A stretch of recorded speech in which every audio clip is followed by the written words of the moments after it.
So God brings the people of Israel out of the land of Egypt, and now they find themselves at the foot of Mount Sinai.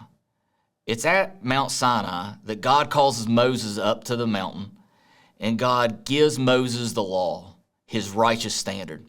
You see, since God is holy, he calls his people to be holy, and he gives them his holy standard in the law, and they're called to obey the law to reflect God to the rest of the world. It's also at this time that God establishes his covenant with Israel. We often refer to it as the Mosaic covenant. Through the covenant, God promises to protect and deliver his people as long as they remain faithful to him. It doesn't take long for Israel to compromise. While Moses is still on the mountain, the people of Israel build a golden calf and begin to worship it. They've already broken the covenant.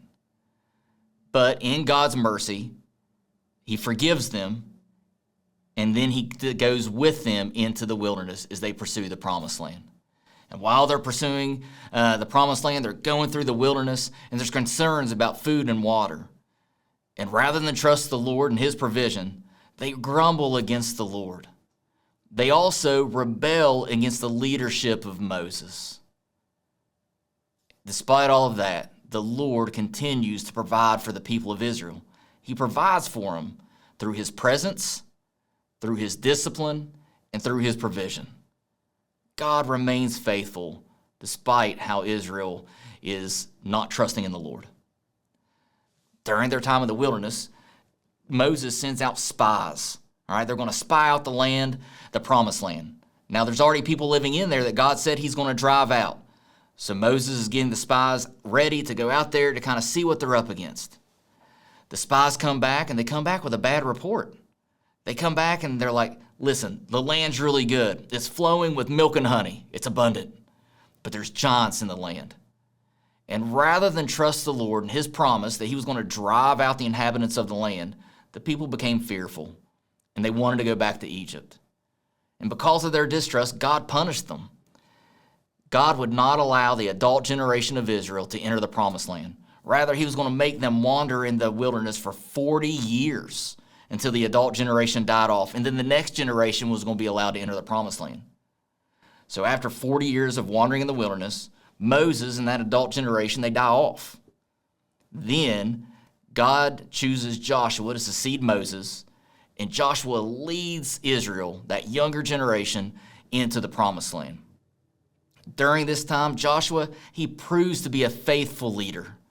He's faithfully devoted to the Lord, and he calls the people to do the same.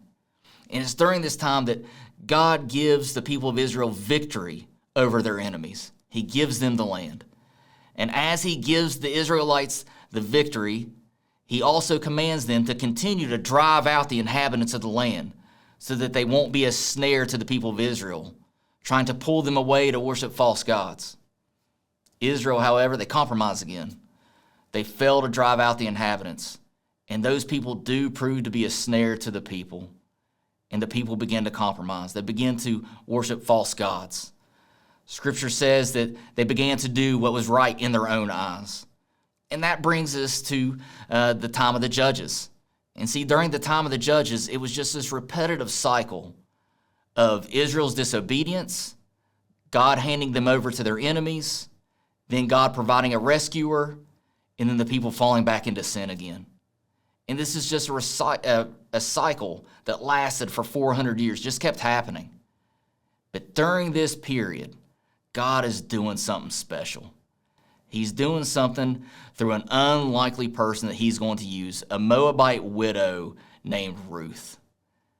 Through the life of Ruth, God is continuing to build his kingdom, and he's preparing the way for a king who would sit on the throne and rule over his people forever.